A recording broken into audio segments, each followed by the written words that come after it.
Alors aux États-Unis, le système américain est vraiment très très particulier et il est très différent de ce qu'on peut connaître en Europe ou même dans les pays d'Amérique latine ou même au Canada, puisque beaucoup d'universités américaines ont un processus dit holistique qui veut dire donc une approche globale de la personnalité de l'élève. Donc ce n'est pas seulement ses performances académiques qui sont évaluées, mais toute son activité extrascolaire, son activité de bénévolat, ses activités artistiques, ses contraintes familiales, ce qui veut dire que les élèves lors de leur dossier, remplissent un questionnaire qui est beaucoup plus développé que ce qu'on peut faire sur un CV, où ils démontrent toutes leurs implications au cours des 4 dernières années. Donc, il est important de savoir, et ça c'est très différent avec ce qu'on peut connaître en France, c'est que non seulement les bulletins scolaires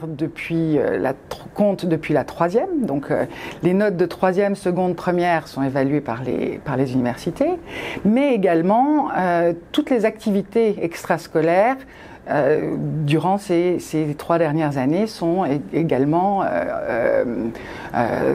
étudiées par les agents d'admission dans les universités. Il faut à la fois être très bon dans quelque chose et investir beaucoup de temps dans une seule chose pour être le champion de water-polo ou le meilleur clarinettiste ou avoir donné 500 heures de bénévolat à une association. Mais si on fait que ça, c'est un peu juste. Donc il faut aussi faire un peu d'autres choses. Donc ça demande une implication de la famille entière, souvent, qui est inhabituelle pour nous, Européens.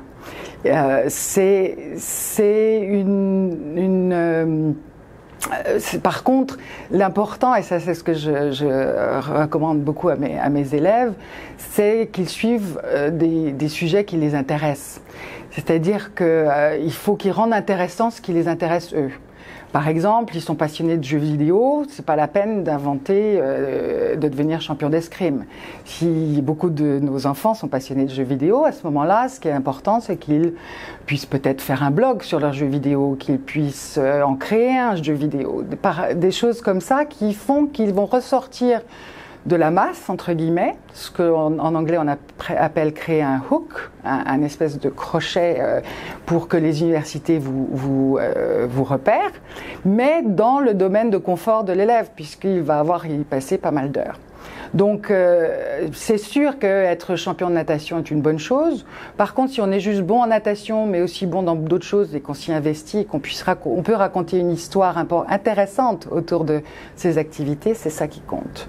Donc c'est vraiment une démarche assez différente de ce qu'on connaît nous donc en France ou en Europe, mais qui valorise en fait plusieurs aspects de la personnalité d'un enfant.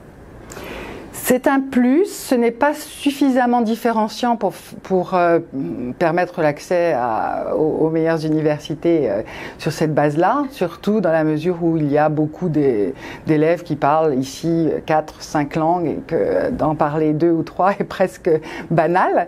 À Miami, c'est effectivement très important et ça donne l'accès pour les élèves qui sont dans des programmes bilingues notamment ou du bac international, comme il y a beaucoup de programmes à Miami, ça leur permet d'espérer de rentrer dans des universités sélectives, ce qui n'est pas forcément le cas dans d'autres situations.